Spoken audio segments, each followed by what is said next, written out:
Have you ever been on a roller coaster, heart pounding, screaming your lungs out, and thought, how on earth does this thing work without flying off the tracks? It feels like pure magic, but it's actually a brilliant symphony of physics and engineering. Today, we'll be pulling back the curtain to reveal the incredible science that makes roller coasters one of the most thrilling experiences on the planet. Let's start with the most classic part of any coaster. The lift hill. That slow, click, click sound as you're dragged up to the sky. That's a chain lift, a massive, motorized chain.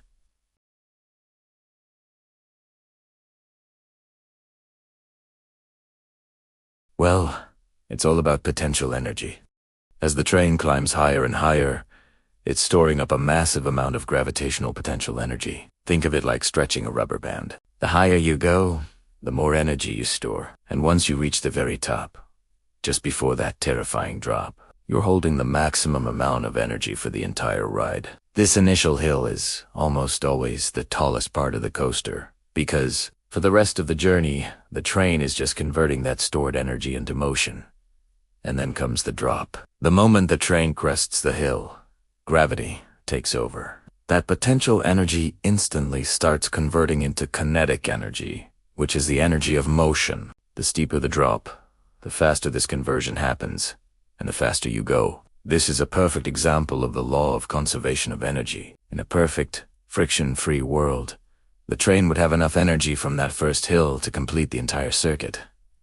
But of course, we don't live in a perfect world. There's friction from the wheels on the track and air resistance pushing against the train. These forces slowly bleed away the energy, which is why each subsequent hill on the coaster has to be a little bit lower than the one before it. If a hill were taller than the first one, the train simply wouldn't have enough energy to make it to the top. It would roll partway up and then roll backward, which is a situation engineers definitely want to avoid. Now let's talk about those gut-wrenching loops. Going upside down should be impossible, right?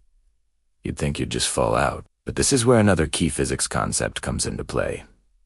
Centripetal force. As the train enters the loop, its momentum wants to keep it going in a straight line, but the curved track forces it to turn, creating an inward pushing force. This is the centripetal force that pins you to your seat. It's the same principle that keeps water in a bucket when you swing it over your head. The force pushing you into your seat is actually stronger than the force of gravity pulling you down, so you stay securely in place. It's also why early roller coaster loops weren't perfectly circular. They were teardrop-shaped, or what's called a clotoid loop. This shape allows the coaster to enter the loop at a high speed, tighten the curve at the top to increase the centripetal force, and then open up again for a smooth exit. This design reduces the intense G-forces on riders, making the experience thrilling but not dangerously uncomfortable. So, what are G? You hear this term all the time with coasters. G-force is short for a gravitational force equivalent. 1G is the normal force of gravity you feel every day. When a coaster accelerates, you feel positive G's, which push you back into your seat. This happens at the bottom of a drop. You can experience 3, 4, or even 5 G's, making you feel incredibly heavy. On the other hand, when you go over the top of a hill, you experience negative G's, or what coaster enthusiasts call air. This is that amazing weightless feeling where you lift out of your seat. It happens because the coaster is cresting the hill so fast that you're essentially in a state of free fall for a split second. Engineers carefully calculate these forces to create that perfect blend of thrilling sensations without putting too much stress on the human body. But what about coasters that don't have a giant lift hill? I'm talking about launched coasters. These technological marvels use different systems to catapult the train from zero to insane speeds in just a few seconds. One common method is a hydraulic launch system.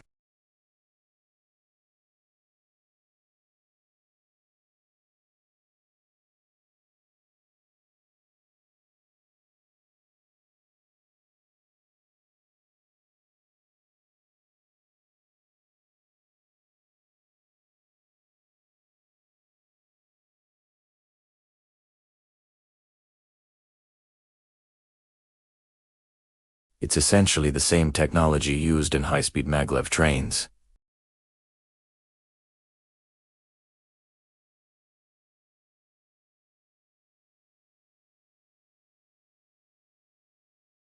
with multiple launches, high-speed twists, and turns right from the start. With all this speed and all these forces, safety is obviously the #1 priority. Roller coaster engineering is all about redundancy. That means there are multiple backup systems for every critical component. Take the wheels, for example. A roller coaster train doesn't just have wheels on the bottom of the track. It has 3 sets of wheels for each axle. There are the main running wheels on top of the track.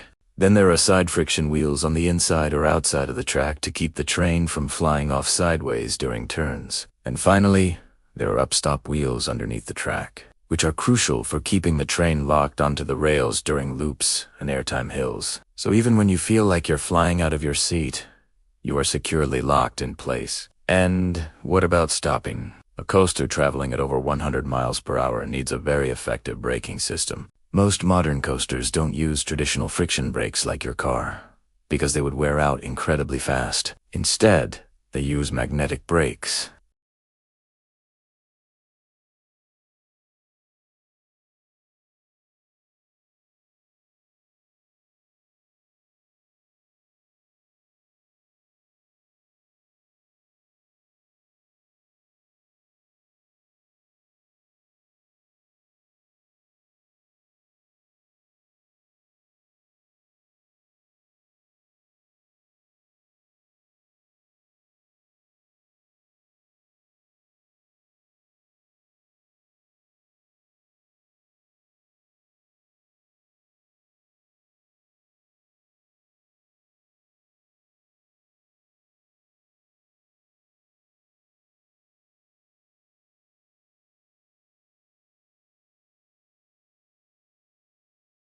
This block system is a fundamental safety feature of all modern coasters. From the simple physics of gravity on that first drop to the complex electromagnetism of a launched coaster and the redundant safety systems that keep us secure, roller coasters are true masterpieces of engineering. They are designed to push the boundaries of what's possible, to manipulate forces, and to create a controlled chaos that gives us the thrill of a lifetime. The next time you're strapped into a coaster, take a moment to appreciate the incredible science at work. It's not magic hits, just really, really cool engineering.